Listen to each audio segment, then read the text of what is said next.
Everyone in the city knew the rules. You didn't look him in the eye. You didn't speak unless spoken to. And you never, ever fell for him. I broke all 3 rules the day I served him his drink. This is the slow-burn crime romance that has everyone talking. A ruthless boss who built walls a mile high, and the one woman who walked right through them without even trying. If you love stories with powerful emotion and heart-stopping tension, you need to be here for this. Subscribe now and turn on notifications. The next stories drops tomorrow. The city of Seoul moved like a well-oiled machine, and at its center was a man named June. He wasn't just any man. He was a shadow king. He owned tall buildings and quiet restaurants where serious men spoke in whispers. Women, beautiful and from important families, were brought to him like gifts. He would nod, offer a drink, and feel absolutely nothing.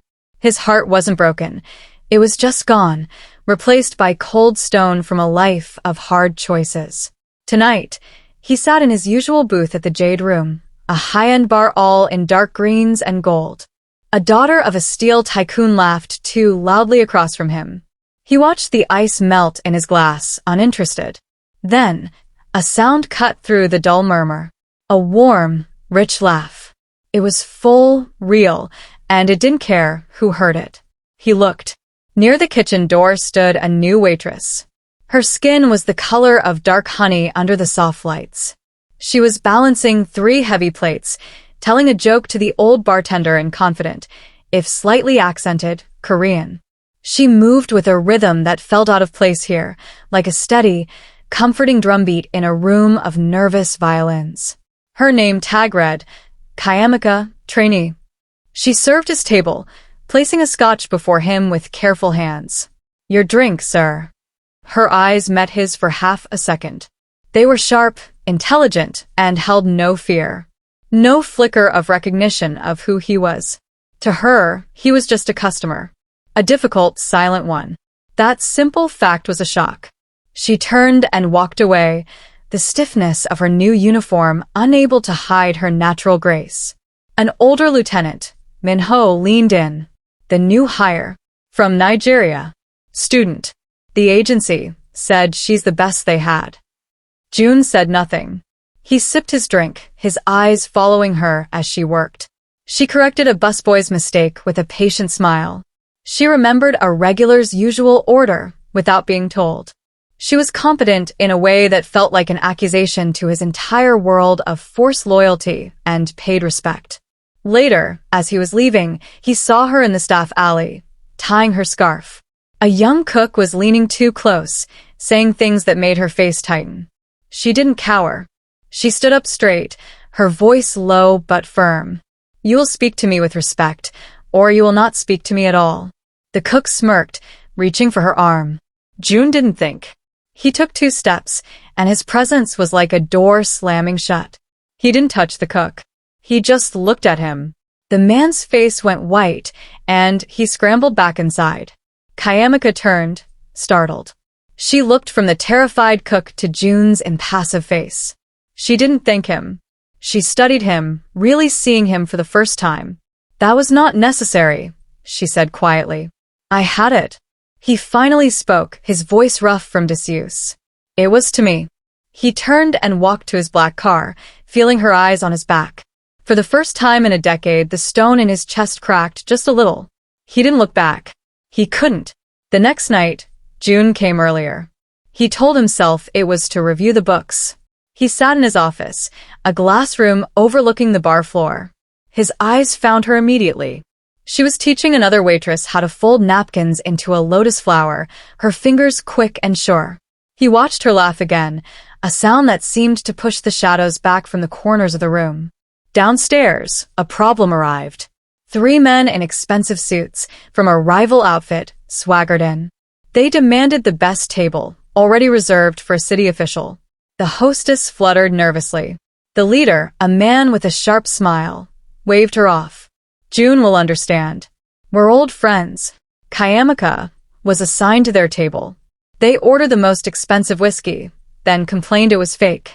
They called her exotic and asked if the menu was the only thing she served. She kept her polite mask, but June saw the fire in her eyes. He saw her hand tighten around her order pad. Min-ho moved to intervene, but June held up a single finger. Wait. The ringleader grabbed Kayamika's wrist as she tried to clear a glass. We're not done talking to you.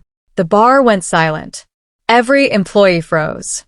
This was a direct challenge, not just to her, but to June's authority in his own place. June stood. He didn't rush. He walked down the stairs, every step echoing in the quiet.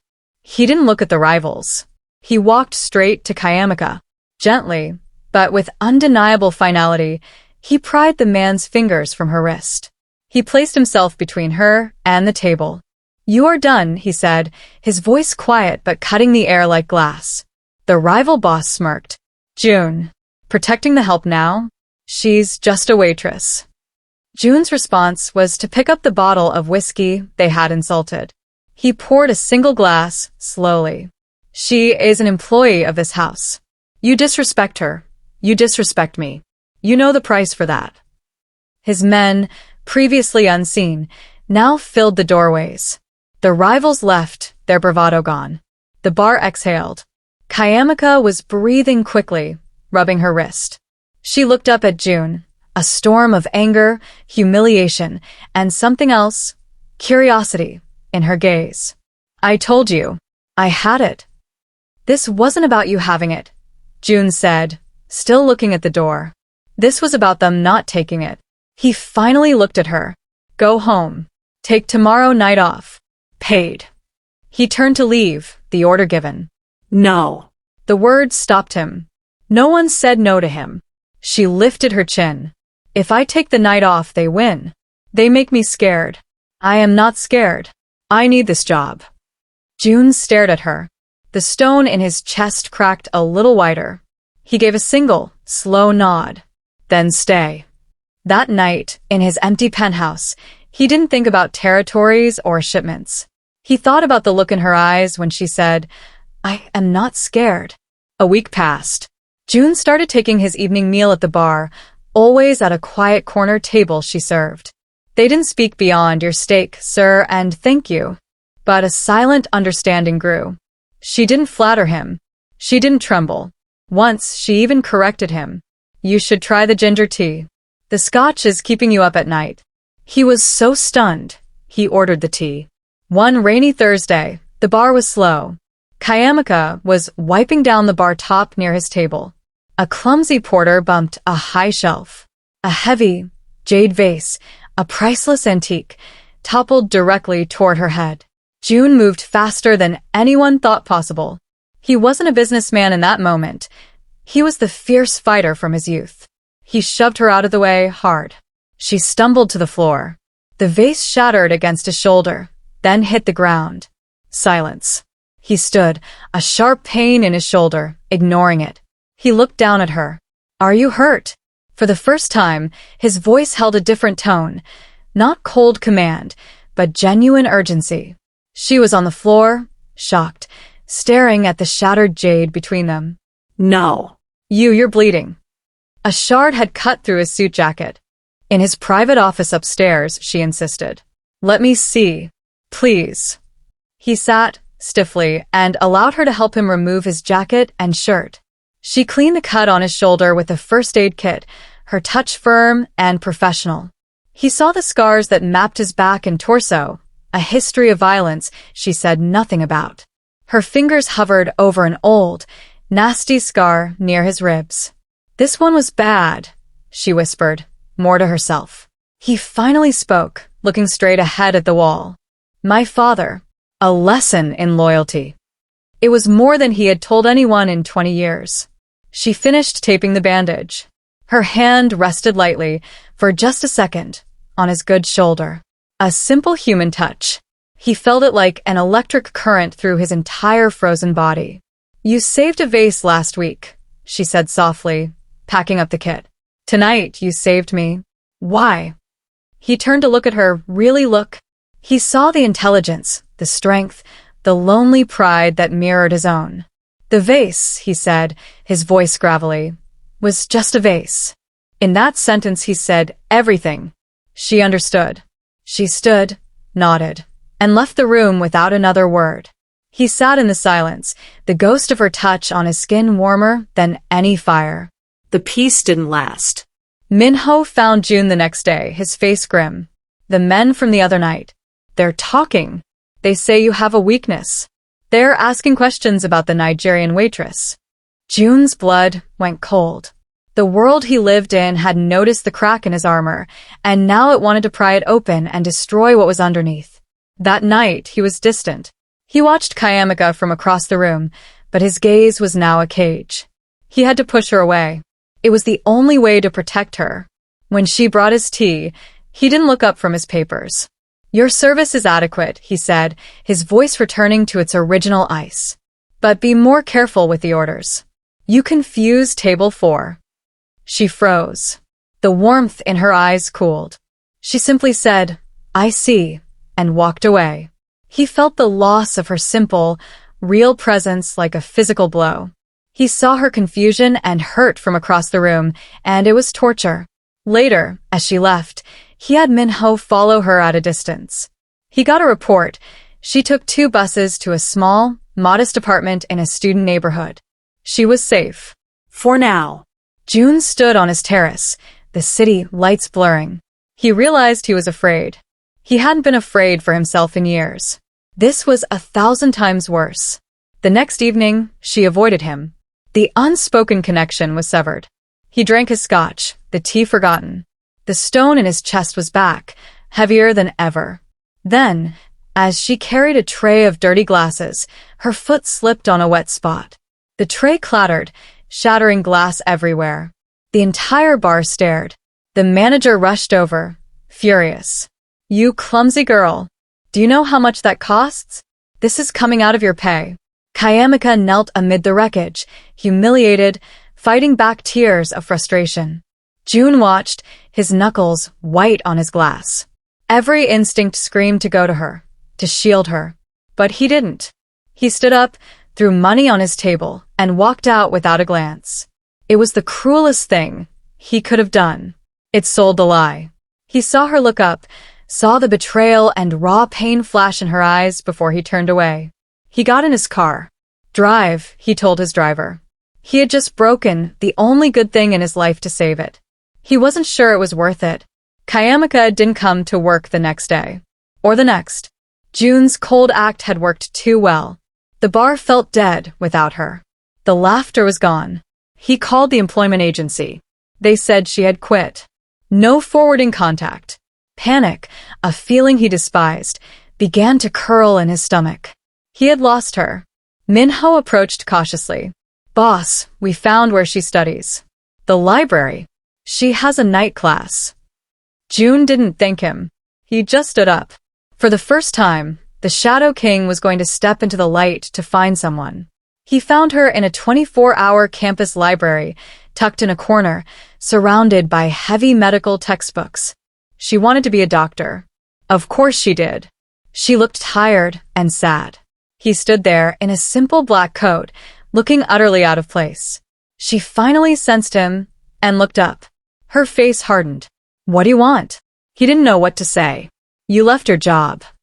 You made it impossible to stay," she fired back, closing her book. "I don't need your confusing games. I have enough problems." He saw then the notice pinned to her bulletin board. Final tuition payment, past due. He reached into his coat. Not for a weapon, but for a long, plain envelope. He placed it on her table. "This is not a game. And this is not charity. It is a scholarship. From a silent donor. For students who show exceptional promise and integrity." He had created the fund that afternoon. She stared at the envelope like it was a snake. "I don't believe you." "Open it." Slowly she did. Inside was a grant letter from a legitimate-sounding foundation and a check for the full amount, plus a year's rent. Her hands shook. "Why? Why would you do this?" He looked at her, and for the first time, he let her see everything. The loneliness, the regret, the cold, empty years. "Because you looked at me and saw a man. Not a boss. Not a monster. Just a man. No one has done that since I was a boy." His voice was raw. "Take it." "Be a doctor." Be safe. He turned to leave, giving her up for good. Wait. Her voice stopped him. She stood up. The man who pushed me out of the way of the vase, that is the man I saw. Where did he go? June paused, his back to her. He's trying to come back, he whispered. He walked out into the night, not knowing if he would ever see her again. But he had done one right thing. 2 days later, June's world exploded. It was a setup. A large deal, a truce with the rivals, was a trap. Gunfire erupted in a warehouse. Minho was shot protecting him. June barely escaped, his car riddled with bullets. They had declared all-out war.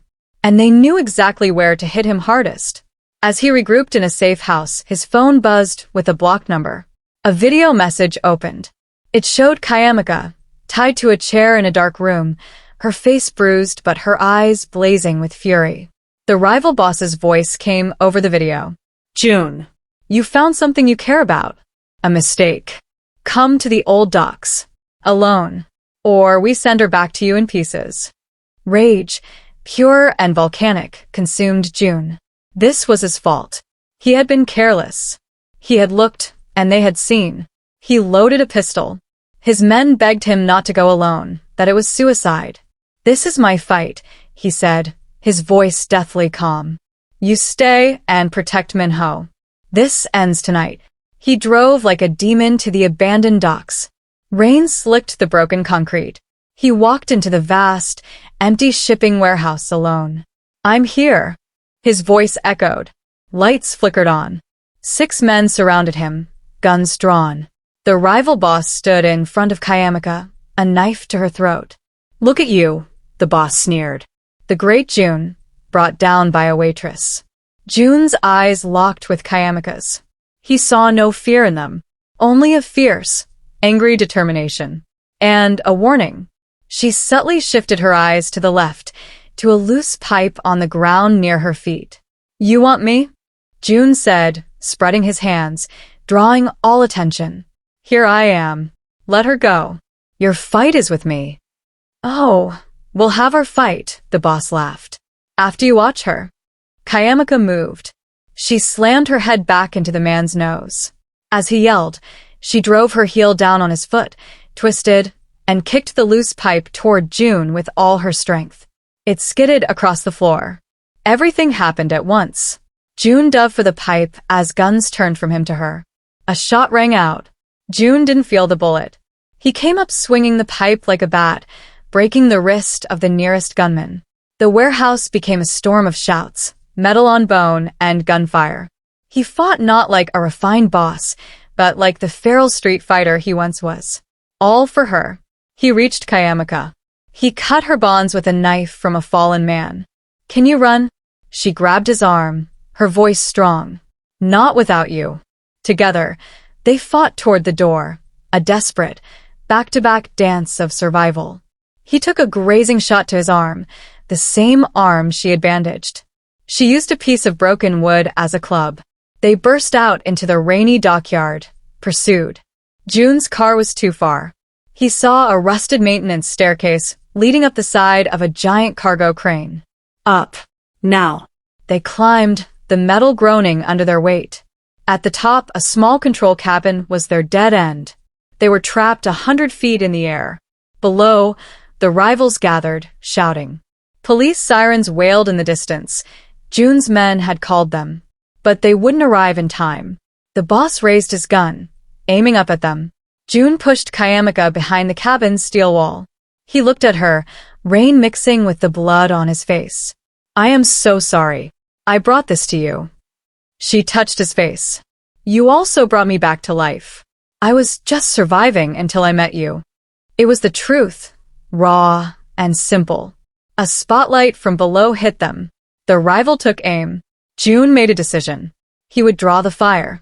He stepped into the light, putting himself between her and the barrel. But Kayamika didn't hide. She stepped out beside him, holding his hand. She would not let him face it alone. They stood together, exposed. The gunman below smiled and squeezed the trigger. A different shot cracked through the night. Not from below, but from a neighboring rooftop. The rival boss dropped. A professional, silenced sniper shot. Confusion erupted below. June stared, stunned. He looked at Kayamika. Her expression had changed. The fear was gone, replaced by a deep, weary resolve. She looked at him, her secret finally breaking free. June, my name is not Kayamika. Well, it is. But I am not a waitress. Or just a student. She took a shuddering breath as the police cars flooded the dock below. I am an investigator with the International Crime Task Force. I was placed here to get close to you, to bring down your entire network. She had been the twist all along. June felt the world drop out from under him. The greatest betrayal. Yet, as he looked at her hand still holding his, at the tears in her eyes that were real, he understood. She had been sent to destroy the monster. But she had instead fallen for the man. And she had just saved his life, blowing her entire mission to do it. The sirens were for him, because of her. But the bullet meant for him had been stopped by her. They stood on the crane in the rain, the truth between them, his empire ending, but his heart, for the first time, truly beginning to beat. The future was a terrifying blank page, but they would face it from the same side. The police swarmed the dock. June stood frozen, her words echoing in his skull. International Crime Task Force. Every moment, every glance, every touch. Had it all been a lie? The stone in his chest didn't crack. It shattered into 1,000 cutting pieces. He dropped her hand. So, he said, his voice hollow over the sirens. It was all an act. He turned away, looking at the lights below. He was a fool. She stepped in front of him, blocking his view. No. Listen to me. The assignment was an act. Getting close to you was the job. But this, she gestured between them, her voice fierce. Falling for you? That was the mission failure. That was real. I just betrayed my entire career for you. Do you understand? He couldn't process it. The woman who made him feel human was the one sent to destroy him. Below, cops were rounding up the rival gang. Soon, they would come for him. He was finished. You should have let him shoot me, he muttered. It would have been cleaner.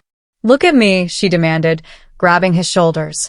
The real name was Agent Amaka Chaik. The man I was sent to report on died weeks ago. The man who saved me from a vase, who created a scholarship, who walked into a trap alone. I have no file for him. I don't know who he is. Tears streamed down her face, mixing with the rain. But I want to. A shout came from the staircase. June. Amaka. It's clear. It was Minho's voice, weak but alive. He had sent the sniper, his most trusted man, to follow June as a failsafe. June looked at the woman, Amaka, seeing the conflict tearing her apart. She had called off her own backup. She had chosen a side. They escaped in the chaos, hidden by Minho's planning. The safe house was a small, bare apartment. Minho was on the couch, his wound professionally bandaged. Amaka had done it, using her medical training without a second thought. The silence was thick. Minho watched her with open hostility. She's a cop, he spat. She is the reason we're not dead, June said, his tone leaving no argument. He stared out the window. His empire was collapsing without him. News reports flashed on a muted TV. Gangland violence leads to major arrests. His face wasn't shown. Not yet. Amaka made tea, moving quietly. She placed a cup beside June. I have 24 hours, she said softly. That's how long before my missed check-in triggers a full-scale manhunt for you and an internal investigation for me. She was now a fugitive too, from her own people. June finally faced her. Why? You had everything. A righteous path. Why throw it away for a criminal? He needed to hear it. She sat down, exhausted. I saw the books, June. The real books you keep separate. The orphanage donations. The silent payments to families of men who were lost. The legitimate businesses you built from nothing. You're not a saint. You're a man who did terrible things and is now trying, in the only broken way you know, to fix some of them. She met his eyes. My job was to see the monster.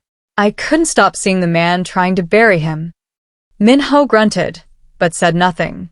The truth was, she saw what even he had missed. June wasn't just exiting the life. He was trying to atone for it. That night, June sat awake, guarding the door. Amaka couldn't sleep. She came and sat on the floor beside his chair. Not touching, just sharing the dark. "What happens now?" she whispered. "I turn myself in," he said, the decision solidifying as he said it. "I give them the records, the names of the real animals. It ends the war. It protects my people who want out." He looked down at her. "It protects you." "No," she said, her voice breaking. "You'll go to prison for life." "A life I already wasted," he said. For the first time, he reached out and touched her hair, a gentle, fleeting touch. "You gave me back a soul, Amaka. Now, let me use it to do one last right thing. You can go back. Tell them you secured my surrender. Save your career." She took his hand and held it against her cheek, crying silently. She didn't want her old career. She wanted this impossible future with this impossible man. But the sun was coming up. Their 24 hours were almost gone. A plan formed in the harsh morning light. Amaka made a call on a secure line to her direct superior, a man named Agent Miller. "I have June," she said, her voice all business. "He is willing to surrender and provide full testimony against the international syndicates, starting with the rivals who attacked us. In exchange, he wants full immunity and protection for his legit employees and a reduced sentence for his direct crew, based on cooperation." Miller was silent, then skeptical. "And his personal terms for himself?" Amaka looked at June. He nodded. She took a deep breath. "He will serve time.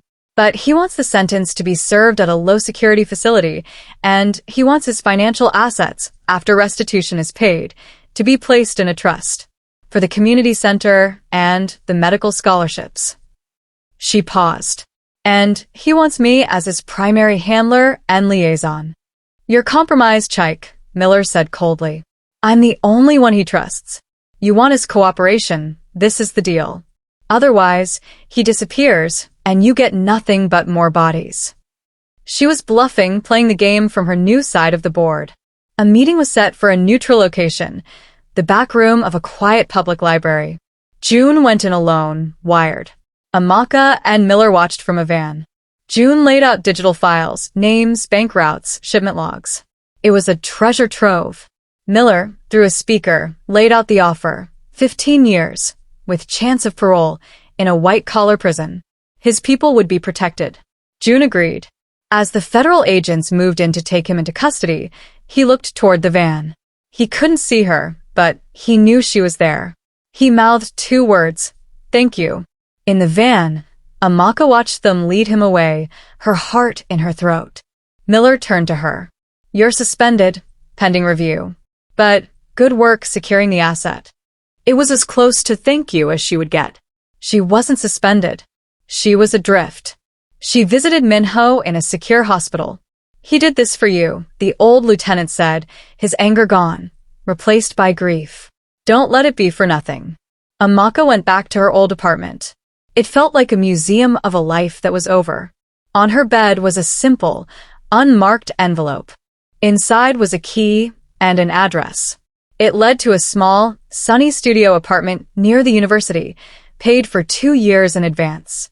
The only other item in the empty apartment was a single jade green teacup on the kitchen counter. A piece of the vase he'd broken to save her. He'd had it repaired. It was whole again, but the cracks were visible, a map of where it had been broken. It was beautiful. She held it and finally let herself weep. The fight was over. The long, hard wait had begun. 5 months passed. Autumn turned the city gold. Amaka sat in her new, sunlit apartment, the repaired jade teacup warm in her hands. Her life was in limbo. She had been reinstated, but to a desk, pushing paper, not chasing criminals. Her colleagues treated her with a cool distance. She had broken the ultimate rule. She had fallen for the asset. Her only mission now was waiting. Every Tuesday at 2 p.m., she drove 2 hours to the low-security correctional facility. She sat in the stark visiting room, and for 30 minutes, she saw him. June looked different. His hair was shorter. The permanent tension in his shoulders was gone, replaced by a different kind of weariness. But his eyes, when they found hers, were clear. They didn't speak of the past. They didn't speak of the future. They spoke of now. He was taking business courses through a correspondence program. She told him about her frustrating desk job, making him smile a rare, small smile. She brought him books. He asked about Minho's recovery. It was normal. It was everything. One Tuesday, a guard handed June a folded note before he sat down. He read it, his face hardening for a flicker of a second, then smoothed to calm. He sat. "They are moving me," he said quietly, his voice low. "Tomorrow. A different facility. For my protection." A rival's lieutenants, arrested because of his testimony, had made threats. Amaka's blood ran cold. The system was moving him, and she would lose him in its maze. "Where?" she whispered. He shook his head slightly. "I don't know. And you cannot know. It's safer." He reached his hands across the table. They weren't allowed to touch, but they let their fingertips brush against the cold formica. "This was always the deal," he said. "You gave me a chance to be clean. This is the price." Tears blurred her vision. This felt like a final goodbye. The emotional payoff they had fought for was being stolen by bureaucracy and shadows. "It's not enough," she choked out. He leaned forward, his voice the softest she'd ever heard it. "You see me, Amaka. You are the only one who ever really saw me. That is enough for 100 lifetimes in here. Now you have to live yours. Be the doctor you were meant to be. Be free." He was giving her permission to let go, to sever the last thread. The guard called time. June stood. He gave her one last, long look, a look that held the memory of her laugh in the bar, the feel of her hand on his shoulder, the shared storm on the crane. He turned and walked away, not looking back. Amaka sat in the plastic chair, hollowed out. The twist was not a villain, but a piece of paper, a transfer order. It was over. The university auditorium was buzzing. Dr. Amaka Chaik adjusted her graduation robe, the doctoral hood heavy on her shoulders. She had done it. She had used the scholarship, focused all her pain into study, and finished top of her class. Her new life was beginning. It felt empty and bright, all at once. After the ceremony, she walked through the crowd of proud families, feeling alone in a way she had grown accustomed to. She turned a corner towards the quiet campus gardens. And she stopped. Under a cherry tree stood a man in a simple gray coat. He was thinner. His hands were clasped in front of him. He was watching the students, a ghost from another world. It was June. Her heart stopped. She couldn't move. He turned, as if sensing her, and their eyes met across the green lawn. He walked toward her, slowly. No guards. No wires. Just a man. He stopped a foot away. "Parole hearing," he said, his voice rough with emotion. "Good behavior. The testimony had helped." He searched her face. "They said I serve enough of the sentence to be a changed man." She couldn't speak. She just stared, afraid he was a mirage. "I have a job," he continued, a hint of the old steadiness in his tone. "At the community center. The one the trust funds. I fix things. I tutor math." He swallowed. "I have a small apartment. It has a window that faces the sun in the morning." Amaka found her voice a whisper. "You're free." He nodded. "I am. And I had to come here. To see you in your robe. To see you become what you always were." He took a careful, small step closer. "I don't expect anything. My life is a shadow next to yours. But I had to tell you that because of you, I am not just free from a place. I am free from the man I was."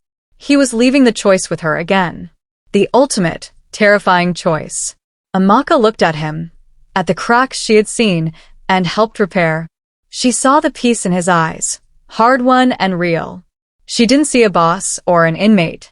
She saw the man who chose tea over scotch, who valued her safety over his pride, who traded his empire for a chance to be good. She didn't take his hand. She didn't throw her arms around him. She simply smiled, a real, warm, full smile. The one he had heard across a crowded bar a lifetime ago. "June," she said. "My apartment gets the afternoon sun. Would you like to see it?" A slow, Genuine smile broke across his face, the first true one she had ever seen. It lit up his eyes and softened every hard line. It was the smile of a man coming home. "Yes," he said, "I would." They walked side by side out of the garden, not into a fairy tale, but into a quiet, ordinary afternoon. The kind of afternoon built not on drama, but on choice. The kind that lasts.